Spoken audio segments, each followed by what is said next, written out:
J'avais fait des statistiques concernant l'arrivée des présidents socialistes au pouvoir, ou vraiment l'arrivée des socialistes au pouvoir, en 1936, en 1981, en 2012, avec François Hollande.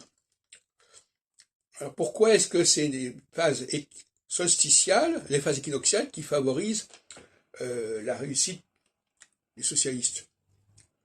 Et inversement, on remarquera par exemple qu'en 2015, Hollande renonce à se représenter, parce que 2015, c'est le début d'une phase solsticiale.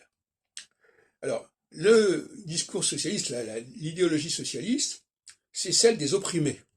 Il faut défendre les opprimés, il faut dénoncer les injustices, il faut réparer des situations qui ne sont pas acceptables, quand bien même elles auraient-elles été validées juridiquement, parce que ce n'est pas suffisant.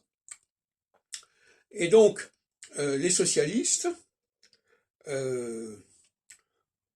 sont favorisés par les valeurs équinoxiales, qui sont les valeurs de défense des opprimés, de ceux qui ont été spoliés, etc. Les juifs sont dans le même sac, si on peut dire.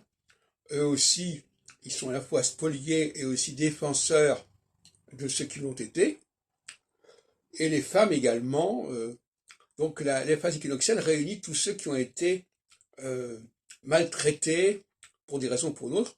Et ils vont profiter d'ailleurs d'une forme de remords, de mauvaise conscience des solsticiaux qui ont profité de la situation, qui ont imposé des solutions injustes, léonines. Et inversement, en phase solsticiale, eh bien, c'est à nouveau les prédateurs qui l'emportent aux dépens des opprimés et des spoliés. Voilà. Donc, actuellement, avec l'Ukraine, on est dans une phase, on est en fin de phase solsticiale. Donc, Poutine a pensé qu'il pouvait exploiter la faiblesse de l'Ukraine, la faiblesse interne et externe, enfin, je veux dire, et malheureusement pour lui, on est en train de passer en phase équinoxiale, et par conséquent, la roue tourne, il y a un renversement de situation.